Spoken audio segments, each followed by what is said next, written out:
What's up, everybody? Intentional Wreck Boys are here. Not a podcast today, but what we are going to be talking about is something near and dear to our hearts, which is gaming and the new stuff, talking about NASCAR's video game that iRacing is going to be creating and releasing within the next couple years. Just real quick to reiterate, what is this? What is that? We're dedicating this year to, between our podcast, have more types of content that's available in short form or short little bursts like this where we can take some time to talk about a topic without feeling a need to do an hour and a half long podcast about it. So this is going up on the YouTube. This will be a longer form content, but on TikTok, Corey over here has been dropping some Corey's lap times, getting on the iRacing rig, showing you guys what it's like to take a lap around that track at pace. I'd say Corey's on pace. I saw his lap time. It looked good Atlanta. But we'll see as that gets to the short tracks and the road courses. That'll be a fun time. So without further ado, we've got all three of us are longtime NASCAR gamers. We've done it all. Me and Corey are currently on the iRacing series, or iRacing simulator. That's been extremely fun. But if you have not heard, iRacing has gained the rights to create a licensed console sim arcade style NASCAR game. If you've been Thank goodness. Right. If you've been a fan of NASCAR games in the past, the early 2000s were about as perfect as it was going to get. But in the past, the companies that have gotten those games have not been able to afford a product that is, I would say, even worth being called a AAA title. I know that's kind of harsh, but seriously, I'm just behind on tracks and graphics and modes and customization. It's just not keeping up with where gaming is at. And now iRacing has earned that. I think some initial news to throw out there. They've got the rights. I don't know if they've confirmed 100%, but they've got the rights to move away from the Unity engine into the Unreal engine regarding the visual aspect of the game. And if it's anything close to what iRacing is, it is going to look amazing. So there's that, right? Obviously, physics, they've got their own stuff that they can do. But what I wanted to do is bring the guys on today, and let's talk a bit about the career mode, because that's what they said. They said career mode is one of the most important things. They obviously have a multiplayer sim-style product out there. They really wanted to focus and do right by NASCAR fans by creating career mode. And to start off the conversation, I want to ask you guys, back in those early NASCAR games, what was your favorite thing? Like pinpoint one. What was your favorite thing about it? About those career modes or the different things you could do. If you don't have one immediately, I'll start out the gate and get going. I honestly don't remember playing that much career mode back in the Really? day. That was my experience with the early 2000s NASCAR games was me and Jeff in college, duking it out on his PS2, right? Gotcha. Like that was my only real experience. So Gotcha. I'm gonna defer on the career mode back then stuff. Well, so we had more epic, but it got to a point. So Corey and I went to college together, and we were roommates. And it got to a point where, like, the first time it ever happened, it was like, what the hell? Let's play this NASCAR game, right? And just for reference, it was NASCAR 06 Total Team Control. Right. And it started out with, we're going to run this little short, the short version races, short form, like, for like a mile and a half, the race would have been, it's like 10 laps or something like that. Like, it wasn't anything crazy, right? It got to a point where it was like nightly. And we were in our late teens, early 20s, and in college, so we had all the time in the world, obviously. So with that being the case, we didn't just do that. Eventually, it got, after a couple of weeks of like this being a nightly occurrence, it got to a point where it was like, all right, we're running the Daytona 500. It got to the point where we're running full form races. Like, and this wasn't the first time that we had done that with some games. Like, Corey and I got to a point where we were playing NBA Live at one point, started playing full 12-minute quarters and the whole business. Like, we got into it there for a little bit. But with NASCAR, we had some of the most epic battles that were great. I can say, though, before that time, I think I had probably the first like real video game interaction I specifically remember and getting into when I was a kid was Cyberdale. There's somebody around here, when I mention Cyberdale, they're going to know exactly what I'm talking about, because that was in reference to NASCAR 98, and the commercials were absolutely brilliant.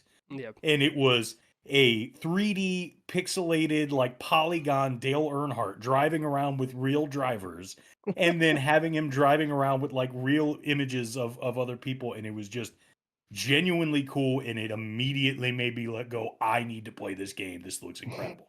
Gotcha. And so with that, that was what started NASCAR gaming for me. And then obviously, you know, starting solo and also not knowing as much about the sport at that time.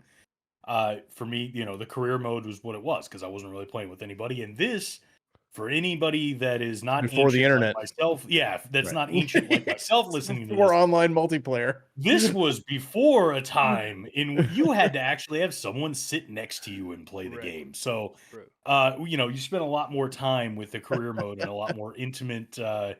You know, you just spend a lot more time like with those single player modes for the game. Right. But getting back to it, one of the things that I particularly like thoroughly enjoyed about a career mode, and I consider it absolutely essential, and I can say it taught me a lot about the sport, and I know I'm not the only one, is a thorough coming up system, a system that specifically like starts you down at the bottom. That in the earlier days it was with the Wayland modified cars, and then you made your way up to eventually get to the trucks, and then you get to Right. Right. the Busch series at the time, and then Yep. the Cup. Right? Totally. Yep.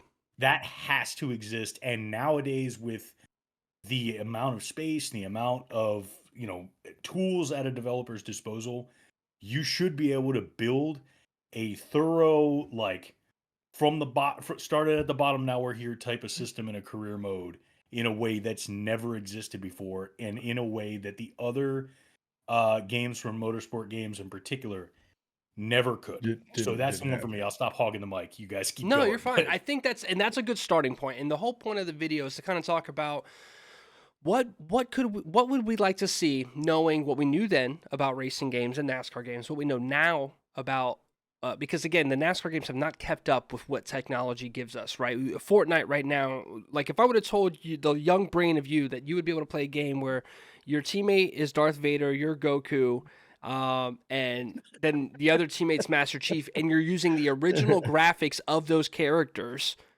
into a game to all fight against the Teletubbies and like what you wouldn't even, your brain couldn't comprehend what was going to be happening in the game scope. So knowing what we know about games and the capabilities today in terms of what how expansive you can get, I will say this: Corey's a huge Forza fan, and Forza made the decision this year to quit going to like yearly releases and instead create a game that is going to be Forza Motorsport, and then it is updated throughout time. I think iRacing has to make a decision now. iRacing as itself is already a membership based thing, and it goes. But then again, that's not career mode. That's not a licensed game, right? Like they had the NASCAR tracks and NASCAR cars, but they don't have NASCAR teams. They don't have to keep up with like roster changes and driver changes. But I think that's a first step that they can make a decision wise, because that's going to help dictate how much they, what they try to do in terms of pushing out immediately on the first game versus one of those things where like, well, we just wanted to get a game up and running, and then later we'll worry about career. That's been the problem with NASCAR games, is every company that gets the license does that, pushes out a shitty product that nobody wants to play because it doesn't have anything polished career mode wise, and it doesn't keep people in the game. So I want to start with what you said, Jeff. And that's something that I had right now. Obviously, iRacing has dirt in its in its sim game. It's got short tracks and legend cars, this is exactly where I'm going to. And I think in a perfect world, and that's what I think that's something I think post-launch is, hey, I'll start with this. This is what I think should be their day one, which is choosing a driver background, okay? You're a young NASCAR prospect. You're 18, 19, or however old you want to make your guy, but you're a NASCAR prospect. And you get to choose your name, your look, whatever, right? But I also want something that can teach your background. What are you? Are you a dirt guy? Are you a World of Outlaws ringer, champion, whatever? Are you a short track? Are you a local short track legend? Are you a Josh Berry or Ryan Preece, where people know you in the short track range, and you show up on weekends and dominate people? Are you SVG? Are you a road or international road ringer? You know, do you have this experience? And then, of course, do you have a background on like asphalt oval racing? So why those 4 categories? What I think would be cool is if they introduce some kind of stat system. Maybe not stats in the Madden sense or rating system, but things that based on what your style of driving is, and you can have multiple styles or have developed multiple styles through success somewhere. So, for example, let's go to the dirt, right? I choose that I'm a dirt guy. Now, in the future iterations, it would be great if you don't just choose dirt, you select dirt and then you start doing dirt racing. This is where I'm going. That would be sick, and I think that's a later down the line. I think incorporating that, but I agree that would be chef's kiss. They need the problem with this is they need the tracks, right? Because the way that iRacing does their tracks, it takes up a ton of hard drive space, right? They are very, very detailed. So if we start getting into, okay, I'm a dirt god or I'm a short track god and all this kind of stuff, dude, the expansive number of tracks that they're going to have in order to make that viable is going to be intense. And I think in something like iRacing, yeah, it works because you can have this piece but not this piece, and you can kind of pick and choose. But that's the nature of the games today. I'm gonna be honest with you. I think that with the way that normal games we have now, where like we're talking about 70 to 100 gigs a game, I think that's completely doable. Remember, because it's only going to be the NASCAR circuit tracks, right? You don't have to have like an iRacing. All the other cars, all these tracks have nothing to do with that in terms of updates. And then, of course, you can supplement. Some of those tracks will be used, like Richmond can be reused for short oval or Bristol or something. Now the dirt, but again, that's something that I think could be implemented in later down the line per se. But at a minimum, something that says you're a dirt driver. So on tracks, your dirt is normally associated with being able to drive a car loose. So maybe now, as a result of you having a dirt background, you wear tire less when the car is loose on like 1.5-mile tracks, right? Like if you're sliding the car around and getting that crazy loose feel, your tires, because you're going to be quicker doing that, right? You're going to get more out of the car by like really wheeling it. But as you know, in iRacing, Corey, that'll kill your tires, and you'll be fast for 10 laps, and then you'll gradually get slower. But what if, as a result of that, iRacing allows you to have a little bit more forgiveness on that tire boost, or if you're a short track, you're talking about player abilities, huh? You're talking about like player abilities. Yes, you've you've created your player. You're the dirt track legend kind of star, right? Right. So what your origin allows your player. As a result, right. If you're a road ringer, you have better fuel management, less tire wear at road courses. Maybe your braking has a little bit of an assist towards it. To assist you with getting in and out of turns and things like that. Something that'll, again, all stuff that could be turned off, right? You could turn off these extra boosts if you don't want it. But I think it would be cool to kind of introduce the different paths that people take to NASCAR. Maybe something like... It adds to replay value as well. Exactly. You go through and you do the dirt version, then you go through and you do the road course version, and you kind of do that. So I think I wanted to see that too. And maybe you can choose where you want to start as well. And I love what Jeff said out the gate, which is focus on the rise up. But here's my thing. If you've played the Madden Superstars or the My Career for NBA and stuff like that, there's this huge focus on the where you were high school, college. Remember the old NCAA football as you played through all of a high school season or season, whatever. And then you get to the big leagues, what the point of the game is, and then it kind of turns into monotony. Show up, race weekend, race, qualify, race. There's no more cut scenes. There's no more things. So those are down the line. But what I want to do is, before we move on to the next thing, talk about, is there anything else that you could think of? Obviously, the rise and grind, we're going to get to how you rise through the ranks and what that can look like. But, I mean, I think we all agree, at a minimum, something that kind of has consequence. What am I choosing? Oh, I'm a road ring. Maybe if you're an international road star or something, you could choose, and also you could choose what level you're going to shoot for. Maybe you get a better Truck Series ride versus a shitty Xfinity Series ride with different expectations and things like that. So is there any other note in terms of like, hey, you log in, you start your career, make your character, how do we get racing, you know? I think I will. So I did want to make a point regarding the tracks and stuff as well. Like something that I think is, as far as that's concerned anyway, like something that I was thinking is, like Corey, you're right. They should have the tracks, right? But I feel like you can reduce some of the addition. Like, so with iRacing, one of the things that it's specifically known for is actually scanning their tracks, right? It's Yes. like officially going and doing real legit scans of the tracks to pull in every bump, tree, Right. note, Yes. everything that exists. So at that point, what I think you do to try and supplement is like, yeah, as you're coming up, you know, you find like a notable track within like general regions, and that's the part you aspire to, and that's where you get noticed. So you Sure. spend the first like, few races like in whatever generated tracks that come up. And then if you're in the right area, you find yourself at Eldora and you do that. Or Yeah. if you're in Virginia, which we are, like, to me, if there's a scan or if there's the ability to somewhat recreate like Old Dominion Raceway, or you get one of the tracks down near Martinsville, like the dirt tracks down that way, or you get one of the tracks over like near Winchester or something like that, yeah. where they run the actual like championship modified races, and then you end up getting in to run that, the scout sees you, that's when you make your way up.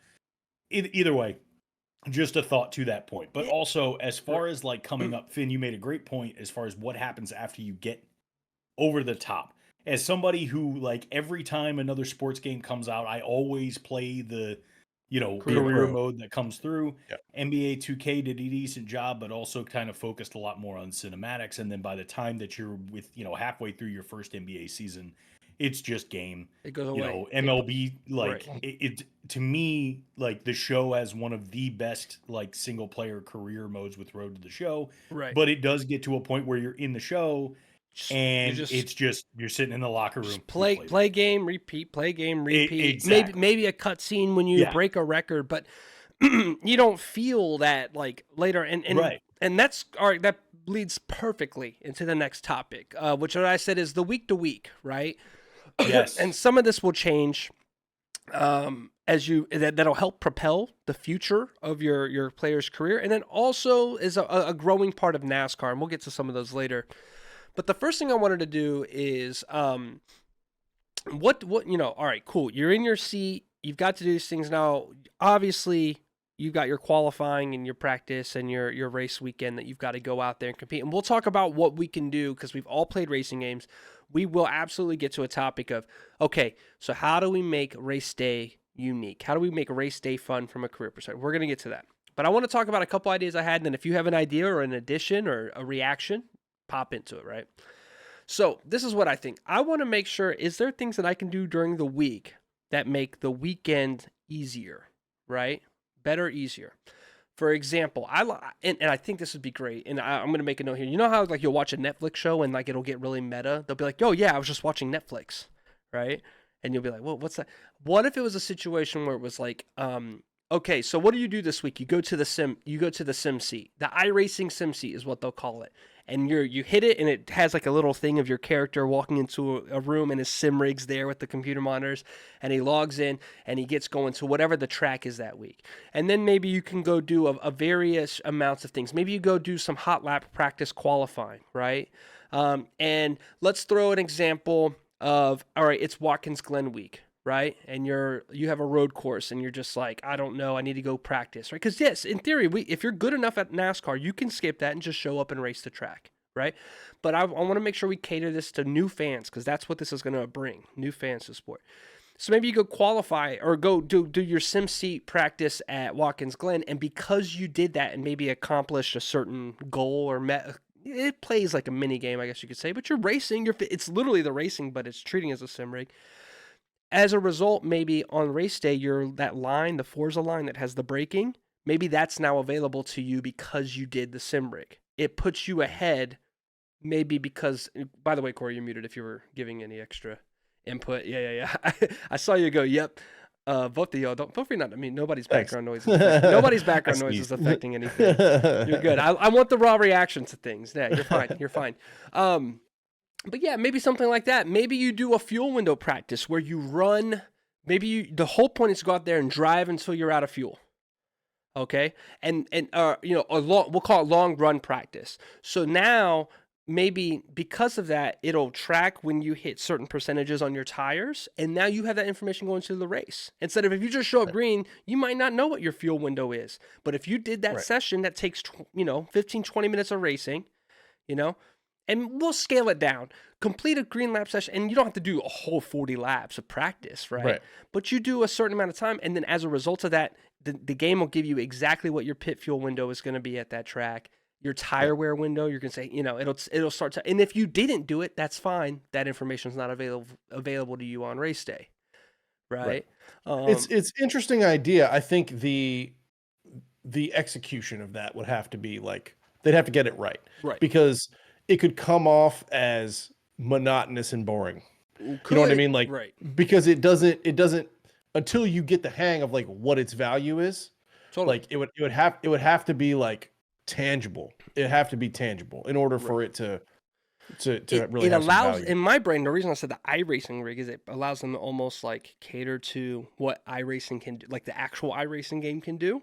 So it's like that as your practice. I agree with you. Monotony is the thing. How about this pit stop practice, right? How about this? It's a little mini game where you have to get the wheel on it, and if you do it and you do it well, you have a higher chance for your pit crew to have a better pit stop that week. Again, nothing that would necessarily negatively affect it. If you go there and you trash it and you junk the car, it doesn't matter. You're still going to go in neutral. But as a result of going into the race, you end up getting more information. And I think that's a good way from a practical aspect, you know? I think it should be cumulative over time too. Exactly. Like as you do that stuff per track, week after week after week, like make it per track. So if I do it at Atlanta, and I go do that, the next time we go to Atlanta, I don't have to do that. But if I do it and I get a better score because I'm in a better car, even bigger boost per se or whatever, and that just makes that's again, we hear about NASCAR drivers. That's my best track. You go out there, you knock out the training session, you kill it, and now you're really going into race week and going, I've got all these like little. Remember, this is a single player, right? We're not really dealing with like you're getting an unfair advantage over other players. Right. Jeff, your thoughts on the sim seat? Well, so here's the other thing. The sim seat idea I think is great. I think some of the other things that could be added to really make the game stand out in and of itself in regards to its career mode, one of the things that makes NASCAR very interesting are some of those week-to-week storylines that exist between one race or another, or the things that happen off track that lead into the next week, right? Like there's been times in which somebody that you take a couple years ago when Denny and Ross were back and forth, right? And you've had the like back and forth between the two, and then Fox is bubbling up this rivalry between the two, and then they get to Gateway, and then it ends up being this thing where they're back and forth trolling each other, and there's like a whole there's a development. I think things like that could be added. I think that the way that something affects one member of a team or something that affects another team has a ripple effect back on your own team. These are aspects that come in, but here's the other one that I think would be really, really cool that could really attribute to an awesome like career mode in and of itself is some sort of, if you wanted to play what I guess you could consider as like a live career type of a deal, where if you're jumping in with a certain team, something that's going on with, with an SHR or a JGR or, an RFK or something like that, that's happening in real life is now going to affect you and the driver that you picked or the person that you are and the place that you took in regards to what happened in real time. You are now your driver is driving in the Xfinity Series at Hendrick, and Chase Elliott just broke his leg, and they need someone to come in and fill that spot. That would be very cool. Now have the opportunity to try out and get a chance to drive the 9 in the next week. Right. That would be cool. Well, I will say this. I love the idea of those things happening, right? Like naturally organic in the game. A driver got hurt,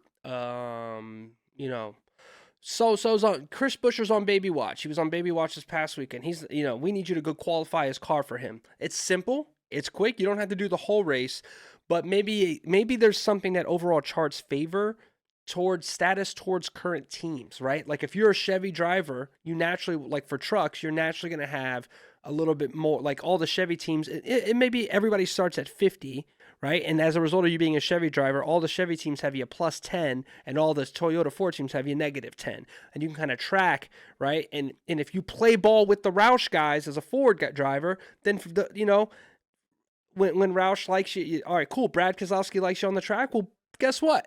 Brad Keselowski, keep that in mind. And that maybe that's if you track that throughout a player's career, and then something happens for a Ford or whatever, your name gets called. I love that idea. I think that would be. I don't know how I feel about it being live, because of a point I'm going to bring up later about like, hey, Chase Elliott hurt himself in real life. It's what I think is one of the biggest issues that I had with NASCAR games, but we'll get to that. I was saying that more as like a different, like, but you have the option in like a different mode, right? Because like you don't there's an off season, but I'm saying like maybe if you have an opportunity, like I'm playing my live season right now, and my guy is like in this spot. Gotcha. What about this? Another thing is the personal brand and sponsorships is a unique thing about NASCAR, right? And I thought another thing during the week, and remember, it's not every week, right? Like SimSeed could be something that's available every week. You could do it if you want to, don't have to. It's like practice and training camp drills in football. But at the end of the day, that's the life of a NASCAR driver, right?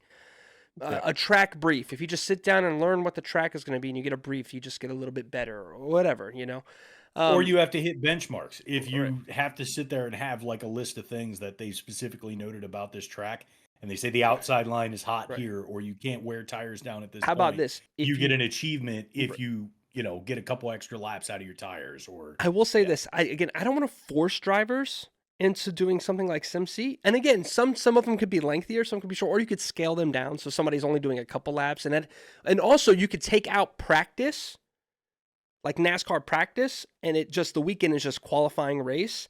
And SimSeat becomes the practice mode for the track coming up, right? And you could even do it as far as if you do the SimSeat, you get favor with your team, your current team.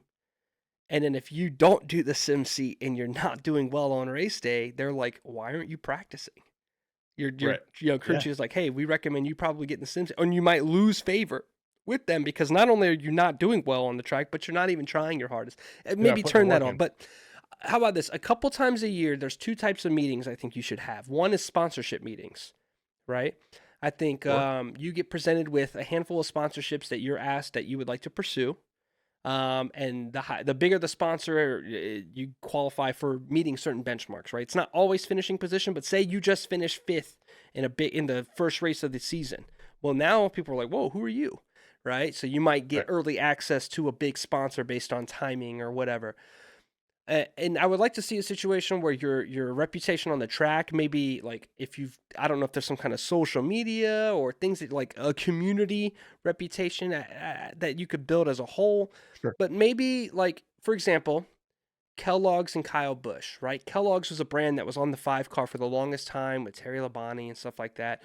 And then Kyle Busch came around and took over the 5 car for Hendrick, and Kellogg's eventually dropped him because they see themselves as more of a family-friendly organization and wholesome, and Kyle's antics didn't rub the sponsors wrong. But, somebody like Budweiser might not give a shit about, or Miller Lite might not care. So depending on the sponsor, maybe you meet with the sponsor, and maybe there's some information you have, or you kind of have to play it smart and guess. And maybe you go to a Kellogg's meeting and they're like, hey, a driver just wrecked you. What do you want to say in the interview or whatever? And you're like, get mad at him, threaten to fight him, threaten him, whatever. Yeah. Well, if you threaten the driver, Kellogg's might go, that's not very Tony the Tiger of you. Right. I have media sessions on mine. Like, that's one thing. It's like, how do you manage those personalities? Because there's a lot of games where they have those, like a dialogue tree, right? I mean, RPGs have been doing it for a long time. Totally. We just had Baldur's Gate come out last year, and that's like been doing that, and so is MLB and Madden. It can be done. Yeah. It can be done well, and I think none of those things can affect. Like, for example, in your 2K league, if you go in an interview and say something, they might have a little thing, but at the end of the day, the career mode is based upon you being on a team, and you're as good as your player is, and you can just go cheese 70 points if you really want to. Yes. In NASCAR, what makes you good is how good the car is, and you have to constantly play ball. Doesn't mean you have to be a nice guy, right? You built into the game owners and sponsors that don't mind somebody stirring it up, right? You Yeah. know, you Well, got your Ross yeah. Chastains and your Denny's, and then you got your Jimmy Johnsons and your goody two shoe guys that never say a bad. They stay online and they never Chase Elliott's. They're always for the sponsors, Extra medium. and Yeah. it doesn't mean that you're not going to get a ride. It just means that you might need that circumstance might not open for you yet, but this sponsor might be okay with that. So I think that would cool. And then the second is team meetings, right? You meet with car owners and you get asked a question. Hey, you're in 9th place, 7th and 8th. They're fighting ahead of you. There's 3 laps left. What do you do? And some car owners are going to hear you say, you know, wait for my time and make a nice crazy move to pass by both of them while they're fighting, right? Some car owners might love that. And then some car owners are like, dude, you're 9th in my junk car. Don't wreck it. You know, like I want to see you just bring home the bacon, dude. Don't go crazy and wreck my race car. And based on your answer, again, a car owner might find favor or not find favor. And then that determines whether or not you get a ride or a huge boost. Again, mid-season interview just provides a boost, and then you can add to that. And, you know, maybe if RCR hates you, somebody loves you. What's up, Jeff? I'm cutting you. Well, I was just going to say what you're mentioning here specifically with a lot of that, you're asking to follow through on some of the things that like some games have tried, right? Like NASCAR Heat tried when you're doing your career. They specifically like say like there you get like 3 sponsor choices, and like there's little qualifications where they'll say like, oh, this person doesn't care if you got in a wreck this week, but it doesn't actually really have like any deep effect. Right. You know what I mean? Like the game itself, you can kind of glitch your way out of it. It doesn't Right. really matter, you know, like Dude, you're imagine, like what you're getting at. It's a Yeah. great idea because it's like, let's do the things that it seems like you obviously wanted to implement, but really actually follow through on them and have them make sense. Exactly. Have it affect whether or not you get the ride this season or in 3 seasons because you found favor and you latched on with the right guys and you played ball, right? Super speedways, you're playing ball with your manufacturer and they like that. I want to see a situation where Kyle Busch hates me and he dumps me in a truck race because he hates me. Because also battling the reputation with other drivers on the track. You draft with them well. You don't race them hard. You pass without contact. You know, that's something. Passing without contact. And NASCAR and iRacing has a good feel of safety rating. If maybe that's something you implement in there, right? Your 8, okay. Have to have it in multiplayer. Have to. Have to have it We're in talking multiplayer. career. We're talking career. Exclusively career mode, but yeah. That's a must-have, no question. In I multiplayer love that, for this right. game. Have to have safety rating. So I think we're all agree with that. And then obviously personal, and that can all play ball. So media, tweeting after the game, responding to things. Maybe you just wrecked, like you just wrecked out. What would you like to do? Return to your hauler for the night, talk to the car or team owner about the race, answer media questions. And you go answer media questions and you say negative things. That will affect things, right? Affect sponsors. Your sponsor might be cool with you being spicy because you know you're there in front of the camera. A sponsor might not like that you didn't answer any questions after the race because you know, hey, do you want your car's junk? Do you want to? You can retire the car if you want to, but guess who's not going to like that? Your sponsor's not going to like, and your car owner's not going to like that you didn't finish the race. You know, for whatever. And again, doesn't have to get too deep, but little things that create that. So. Sure. Next thing I want to talk about is race day.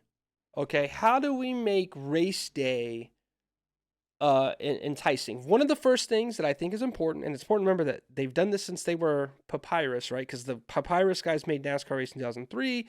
They go on, and those guys end up creating what's now known as iRacing. I know it's annoying. I know it's monotonous, but being in control over the car during yellow flags is a part of the experience. Yes. And if they can, and as well as pit road, driving down, missing your pit stall, that being your thing, right? And guess what? You go to the sim rig and you can practice pit stalls. And guess what? If you did a good job in that sim seat, guess what's super highlighted in green on pit road so you can't miss it. You know? Your pit road. So this is where I'm gonna. Are we moving on to on track stuff? Yes, because on that's track. Where I'm like, What do you think could make it as good for you? There is 2 things that iRacing does that no other racing game does that sets iRacing apart. Right. Number 1 is what you just touched on. Okay. Well, there's 3 things. The first one is what you just touched on. You must control the car under yellow, and you must enter your own pit stall. Like You have to. It's not optional, right? Because Forza does that where there's no real cautions in Forza, at least not in multiplayer. Right. But once you hit pit road, it takes over and you don't really do anything, right? We're not doing that. We're going to enter our own pit stall. We're going to exit our own pit stall. The next thing is, and this one is going to turn off a lot of people because it was hard for me to get used to in the first place, must force cockpit camera. Like, I'm sorry to all of those of you who want to have this top-down view like you have a drone following your car. That's not real. Absolutely not. That's not a thing. That's not a thing. Drive from the cockpit because that is what it is. Yeah, it is. I'm really curious. It's better. I'm really curious because from a casual standpoint, it's called having an option, dude. Yeah, I do agree. For what it's worth, Corey did not like it. Corey did not like it when he first joined. No, I did not. not. So to hear this, it tells you that once you're used to it, it feels different. Now, it is the great equalizer. It is what equalizes everyone. And I'm mainly talking about in multiplayer. Right. It doesn't matter, dude. Give people the option. That's bogus. I do agree. No. Absolutely not.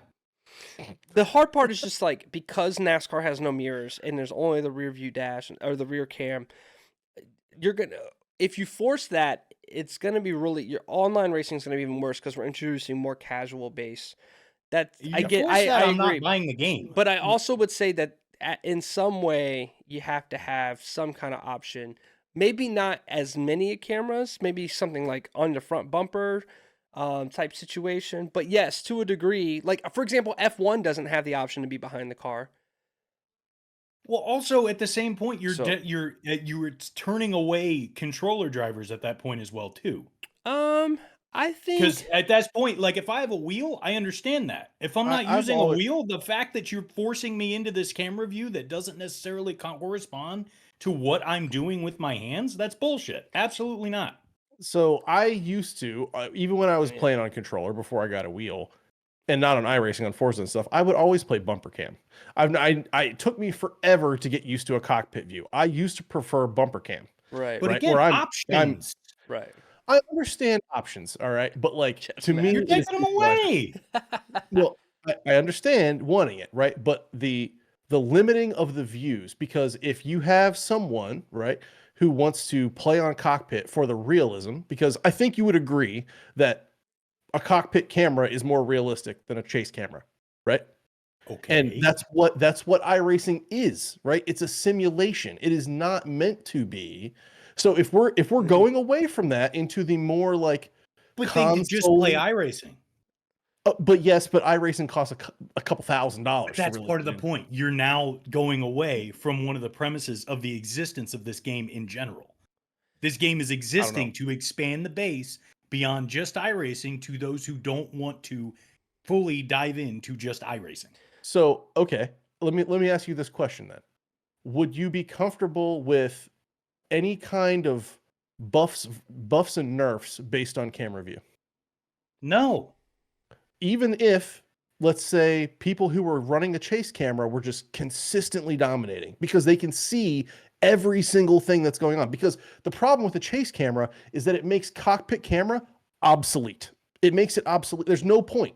If you have chase as an option, everyone will use that because you can see everything that's happening around you. Well, I will. This is where I'll disagree. You and I play these games all the time, and we both pick two different camera views. Well, this is where I'll disagree. And you win. It creates a natural benefit. So first of all, when it comes to oval racing, right? When you got cockpit cam, it is way easier to feel the car and not overcorrect, right? Whereas when you're in from behind in the chase cam, you could see the whole thing and you might not have a feel for where that car is sitting. And it's a lot easier. I mean, we all played NASCAR Heat and respectfully, everybody got smoked. I'm in cockpit. Now it's NASCAR Heat. It's not a sim. But my whole point is I'm not overcorrecting. You'll see it when people race from behind. It's like the car. There's too many micro adjustments because you're not there. You're not right on. You're not right in front. Like literally right behind the left wheel. Rear wheel, just driving it down. But the trade-off is with chase though. You can definitely see when you're clear. So I do think that there are some inherent advantages. I'm okay with living with that inherent disadvantage. And remember, this kind of conversation is specifically about career mode. Sure. Single player, and in a single Yeah, player that's true. environment, That's I true. want I'm with Jeff. Options. Maybe not a chase, or maybe do it. I don't care. I've never personally cared about it, but I do agree that the pit Forcing a road. single camera view on every player is anti-player. Also, It is if the restrictive. game has a very if there's a partnership with trading paints, the ability to create custom paints, people are going to want to see their paint as well, right? Are you opposed to that in iRacing, Jeff? Do you think that's a bad idea in iRacing too? I don't think Jeff minds about No. iRacing. Not at all. My point is this game is not iRacing. It's just made by iRacing. The entire premise is to try and bring in a wider field. Yeah, you're going to kill people who are not playing iRacing. I understand. I'm not disputing that people are going to hate it. I want to have the option. Grant you that. I do want to have the option in an online league to camera lock, which you can. You can do that in Forza. In your own league? Right. Absolutely. Right. I get that. So that's more reasonable, and that's a good point, right? Right. The other piece of this, that the third thing I was getting to, is tied to this conversation. Okay. Which is the spotters in your ear have to be legit. Totally. Because iRacing does that very, very well. So for those of us who would run cockpit all the time, right? And we have to have that, because there's no way to, if you're not playing on VR or whatever, and that's a whole other ball game. But if I want to play on cockpit, I need the spotter to be legit. And iRacing does a pretty good job of having a spotter in your ear of going, okay, you're clear high, you're clear low, you're two back, you're this, you're that, whatever. And whereas a chase camera person, you don't need that, right? Because you could just see it. But the spotters have to be legit. They have to get that right. And so, for example, within that driving under yellow, right, it would be really good and intuitive if there's some kind of okay, press a button to auto drive while we're under yellow. It's still driving a lap, so it'll hold my line and drive around.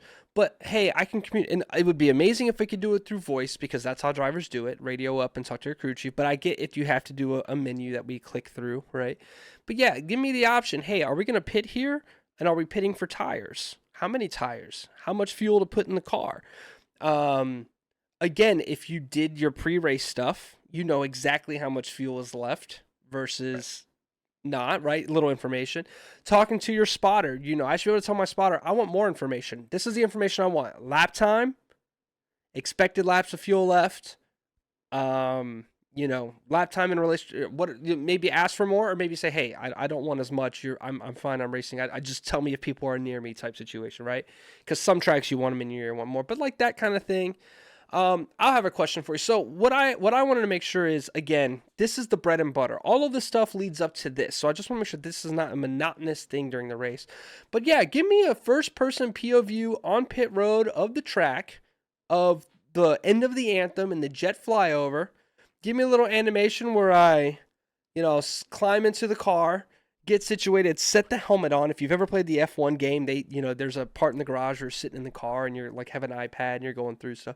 Let me get in the car, put I can choose visor up, visor down. Imagine that, you're on the backstretch at a race in the 600 and the sun's setting right in your eyes, and you have to remember to put that. Oh shit, I didn't put my visor down.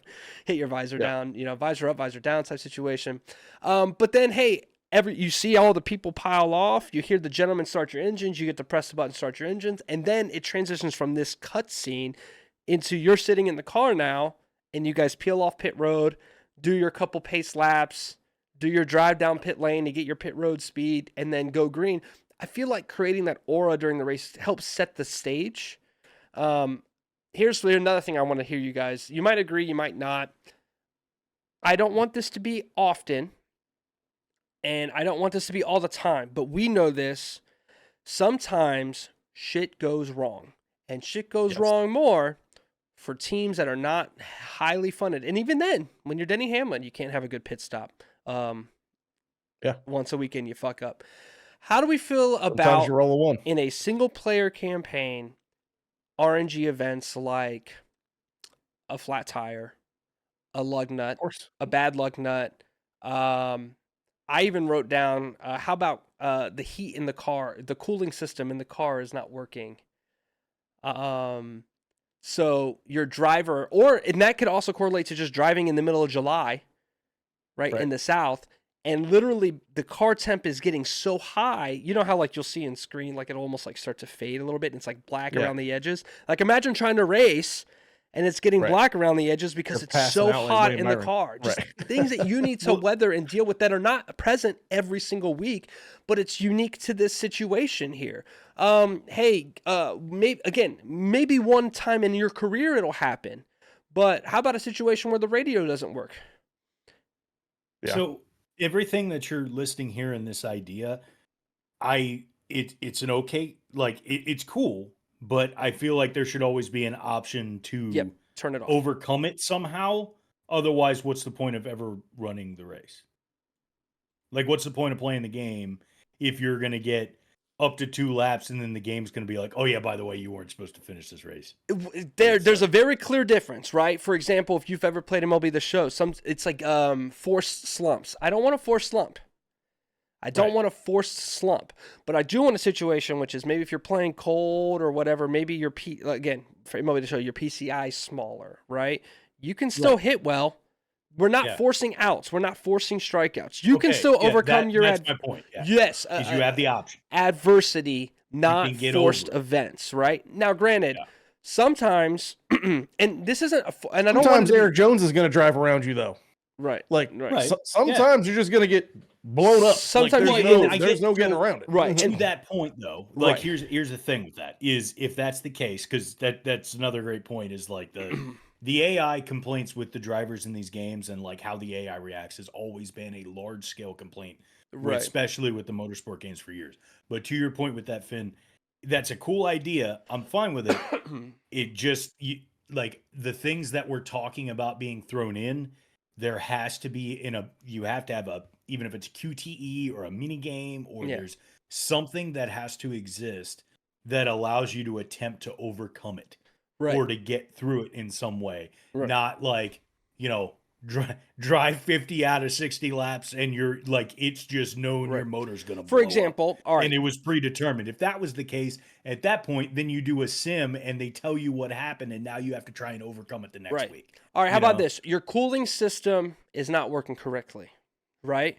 Yeah. You start a race, your cooling system is malfunctioning, and you as a driver, power steering breaks in the middle of a playoff race. Right. Well, again, steering brakes normally are something that happens to the car, right?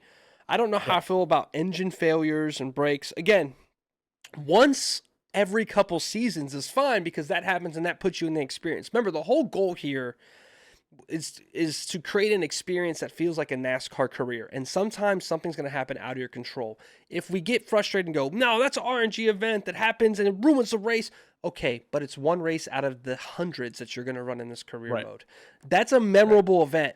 We're mad in the moment, but it's like, bro, dude, my second season, it was a freaking playoff race. I was going to win Martinsville, go to the Final Four, and my fucking steering column broke, dude, or my brakes went out, like Noah Gragson at every racetrack he's ever been. No, at, what was it, Worldwide Technology, where his brake rotor exploded because he was over-braking, right? He wasn't watching. And I don't want to force these things, but it's okay if one bad thing happens, right? But, en contraire, some of them can be minor, right? That's a major event, like a race-ending event occurring. But how about a minor one? Your heat suit's going, your body temp's racing, you're not affecting the car, but your vision's cool. Okay, so what can you do? Well, we could have an extended pit stop under the next caution and get me some ice. And as a result, that subsets the issue. That subsets the issue. So you make a decision. Either continue where you are on the track with track position and deal with it with your every time, it's just hot and it's hard to see vision-wise. Or have an extended pit stop, end up back in the line, have to overcome that adversity in the race to make sure you can race normally. That's a decision you have to make in the race. It's not going to affect how the car drives. It's going to affect your ability to drive the car because of those things. So that's what I want to see in a minor way. Obviously, iRacing does a good job already with their product of how the race feels. You're going to have to get through wrecks. You're going to have to deal with that. That was my last one. Was the damage needs to be realistic. To an extent, if you get in a bad wreck, your race should be over. Right. Like, and there should be more variations in what you select, right? Because this is one of the things we've run into playing NASCAR Heat a lot of times. Beat and bang. Specifically. Well, you have options, right? You have just low, medium, high for damage. Right. Or low, medium, high on caution. Or like cosmetic only type of thing, right? Exactly. Right. And I mean that's fine, but like can I get a couple more notches to select? Like, how about can I get something that allows like, like specific, like car Right. injuries is the way to put it, I guess. Let's like, tie this back into you're a road course ringer. So on road courses, your damage is one notch less of whatever it's set to. So if we set damage is set to high, which is you take a little bit of realistic damage, right? You take aero damage or whatever's going to mess the car, but because we're at a road course and you're a road ringer, you get the effect of it being lower. So you can take a hair more damage than all the other cars before you start feeling the effects, assuming the car's not totaled. That's another thing within those player characteristics, right? If you're a short track legend, who gives a shit if you've got damage? You know what you're doing. You're just a better driver on those tracks. It doesn't give you a huge advantage, but it's like to say, hey, you could just take a little bit more beating and banging on your car. Eventually, you're going to hit a point where this thing can't run anymore, you know? But SVG was down a cylinder, finished 10th at Indy last year. Like, that's not a coincidence. That's not a coincidence. It's not a coincidence, right? You know, super speedway guys, right? That or like the dirt track guys. If you take a little aero damage, it can't. Like Corey will tell you right now, you touch the wall at Kansas, you're immediately 0.3 slower than anybody else. Yeah, you know, but except, and see, here's another thing, right? That's true in trucks. That's not true in cup cars.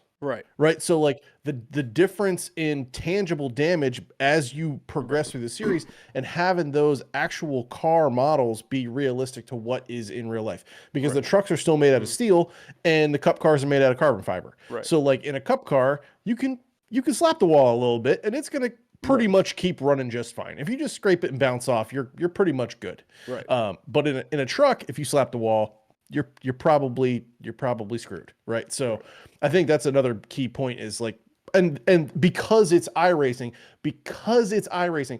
all three of us have the confidence that they are going to get that stuff right. Yeah, that stuff is already right. Yes, in my brain, they already have the scans, they already have the car models, they already have the aero models, they have all of that. So if they just take what they have done with the actual sim and put it into an accessible video game in a way that makes sense, it's gonna be awesome.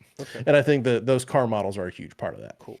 So off the track, now I want to talk about, and it'll become one of the more final topics. We said this was going to be a 20 to 30-minute conversation. Yeah, it no, wasn't. It was 50 minutes. But you know what? It's been a good one. And I hope if you're a gamer and you've watched by, you have input. So any inputs you guys have, comments below.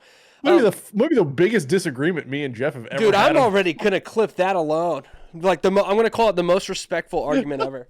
Because you guys are both kind to each other, even though you disagreed. But Jeff definitely had his... Yeah, because we're going to hang up from this podcast and go play video games together in like 10 minutes anyway. So probably NASCAR heat. Probably there's a chance. Now we're all hype about it. So here's the thing. This is a couple things, and why I said earlier, Jeff, your live seasons thing was bugging me. I've always hated that it'll be like, I'll have had to work through trucks for a season, maybe Xfinity for 2 seasons, and then I start the Cup Series and I'm back in 2024. No, 3 years have passed. There should be 3 years of changes in Cup. Okay? Joey Logano should be at Roush Fenway or RFK, you know what I'm saying? Or somebody should be retired and a young Xfinity driver moved up with me, right? I've always felt like that was always super weird. It's like 3 years have passed. There should be 3 years of things occurring at all levels as we move up and down, right? Sure. And I know in a certain way, like it's like, no, you get to Cup and Denny Hamlin's retired. Like that's the whole point. Now, I granted, to an extent, I don't know how much NASCAR can play a role and be like, no, you can't just retire an active driver in the game. It's not like a football team where there's 32 teams, 53 people a team, Tom Brady retires or whatever. But at the end of the day, that's something that's prevalent in all other sports games, so I'm going to assume it's okay now, right? To make room for you at the Cup over Series. A 15-year career, though, if you're going to come into Cup and have a 15-year career, why is 57-year-old Denny Hamlin is not going to be driving against exactly. You? It doesn't have to be immediate, but at some point, I need to see aging out, phasing out. Now, I don't need to see the teams selling each other. Trackhouse sells itself to Spire. No. That's fine. Keep the teams as they are forever. Maybe make new fake teams in there to drive rides, but I get it. And then my last thing is I hope that there's a lot more customization in terms of what I can do. For example, if I go up and I take over the 48 car, right? If I don't sign a sponsorship deal with Ally, what are my options for signing a sponsorship deal with a different sponsor on the existing 48 car, and then changing the paint scheme, right? And me and my buddy and Nate Silver Thunder were talking about this earlier. The numbers are trademarked for as far as I'm concerned, as far as I know. So that you probably can't change the way the 48 looks or the way the 14 looks on the car in terms of the font, right? And maybe you go in and you've earned the sponsor, so the sponsors are locked, right? You earned your sponsorship with freaking Kroger, so Kroger's on the hood. You can't change that in trading paints, right? Those are going to be sections that you can't change, okay? But you can there's trading paints or some kind of thing like that where you get the base scheme of the car and then it puts the numbers and the things on top, right? Yep. And make that unavailable online or something like that. Like maybe online you have to do or whatever. Obviously, because if you've seen any game that they allow customization, so you remember the old Call of Duty Black Ops 2 little emblems, people are going to do racist things and sexist things and boobs and swastikas. We don't want that. We don't want, especially, this is controversial, but let's just say in a NASCAR game, I don't want to see Confederate flags. There's going to be some questionable stuff. There's going to be some very questionable things. Trump, Biden, the whole night. I don't want to see that online. I feel like that's just unhealthy, and iRacing is aware of that. But I should be able to customize the scheme in some way in my car, and then they put the sponsor on top, and I drive my 48 car in 2032, not Alex Bowman's 48 car with Ally, and I'm stuck with Ally forever. I should be able to negotiate my sponsorship deals, renew with them, and whatever. So what you're describing is the coolest NASCAR game that's ever been made. I will say that. I am open to be brought in as a consultant. I mean, I'm not a video game designer or developer, right? But like what we're talking about here is the faith that they're going to get every single thing right. If they get everything right, this thing is going to be super cool. And you're right. I think the passage of time is like a super valuable thing. Games have done it in the past. Not really racing games very well, but other games have done it in the past. But if they can hit on all these points, man, like we're going to be in for a real treat when this thing comes out. I think it's next year, if I'm not mistaken. And I really hope that NASCAR plays ball, right? Like for example, you see it in the Madden. I think they will. If you used to watch Madden, right, you could get a concussion, you can get a torn ACL, right? You can get career-ending injuries and things like that. Whereas now, because the NFL has locked down those things, you can't have custom jerseys in Madden because they don't want to see the imaging. They don't want to see a pink Raiders jersey. Lame. They don't allow concussions and certain animations in the game that, insinuate concussions and CTE. Not saying that that's lame. Concussions aren't lame. But there's an irony there that exists as well. So, yeah. So I would love to see a situation where you're playing in a career mode and you got signed to the 11 car, Jeff, and you're like, sick, I'm in the 11 car. And guess who you're racing? You're racing Christopher Bell in the 24 car. And you're like, how? Like, it would be cool. Like, we're talking, what happened in your career mode? Dude, Christopher Bell is in the 24, dude. Right. Oh, Kyle Larson at the end of his career drives for 23XI now. He drives the 23 or whatever. Like, let Denny Hamlin drive for Chevy. Like, but I really hope that there isn't like NASCAR not like, no, he's a this driver, so he can't be that. No, like, like let that flesh itself out. So, NASCAR has my final point is NASCAR has a really good opportunity to return the sport back to its glory days of the late 90s, 2000s by reaching how do you reach men today? Men aren't watching commercials and TV all the time. We're gaming. We're gaming with the boys. And if you build I tell you what, and if you do this and make it an up to 4-person campaign, we race the races together. Get the fuck. Right. Mm-hmm. Give me a live, like, let us three have a race team in this game. Yes. That I think that would go down another. But let us have a race team in this game. That would be cool. And I don't know how. And this is why. Yeah, that goes back to my original point. Is make it a release series. This is iRacing's NASCAR again, right. And it's it's not coming out every year. We're not dropping it every year. Career mode, online multiplayer. Remember the moments? You remember the NASCAR moments where it would be like, yes, Casey Kane had the lead. with 12 laps to go at Las Vegas with worn tires, and Kyle Busch caught him and passed him for the win. Right. Take control of Casey Kane's number 9 and hold off the 5. Give you the ability. Give me vintage drivers. Give me the ability to bring stuff back to the moment. Let me recreate with Ricky Craven and Matt Kenseth. Let me go back and vintage recreate cars. my favorite drivers. Your Chase Briscoe running down Kyle Larson in the Coca-Cola 600. He wasn't able to pass him, and he spun himself out. Catch the 5 and pass him. I'm all on board for that. Right? Do you remember those Corey? No, I don't. But oh my god, that's what I'm excited for, dude. That's what I'm excited for. It would be like Jeff Gordon caught a penalty and went from the lead to the back of the pack, and then got caught up in a wreck. Take control of the 24 car and survive the wreck, and it's chaos.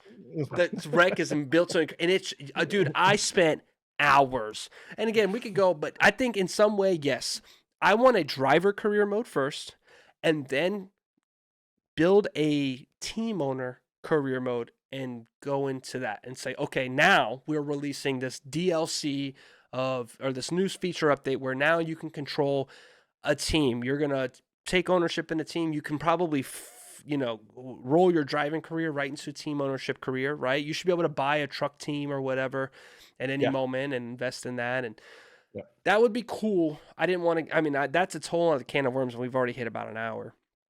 But I think it's a good conversation. Very interesting. I did not think that the biggest fight would be about camera angles. But hey, it's my thing. Everybody's experience. I had to be talked into it, dude. In iRacing, you hated it, dude. I remember the early days. You were like, dude. You were like, no, absolutely not doing this. And while I agree, so yeah, that's really it. Oh, and let me do burnouts after the race. They took that out of NASCAR games. What are we doing? Like. Burnouts? I should be able to smoke it down, dude. I used to smoke down the Polish victory lap. I called it the Polish victory 500. I raced backwards, and then it'll be fun. So, gentlemen, thanks for joining me today. I don't know if I'm going to even cut this. It might just be an hour-long video. If you watch the whole thing. You can almost label this as the pie in the sky request episode for the game. And this, I don't think this should be the only one, to be honest with you. We could probably do this again. Dude, totally. Give this a little bit, and then maybe we go from this pie in the sky and then take it down. Or when the game drops, I can't wait to go back and look at this conversation and say, when the game drops, I can't wait to do an hour breakdown of everything that we think about the game, because that'll be coming too. That's for damn sure. All right, well, that's us from the Intentional Wreck. If you've been watching over Jeff's shoulder here, you'll probably catch that we're about halfway through the Xfinity race. At Atlanta, there was I saw somebody got caught up in. It was Josh Williams had a tire go flat in the. Props to Kyle Busch winning the truck race. Kyle Busch won. So we will be back on the podcast. After the Atlanta race, right? So we got one after this weekend, right? I'm not sure. Is this just going to be the? Is this going to be the post-Atlanta podcast? I'm kidding.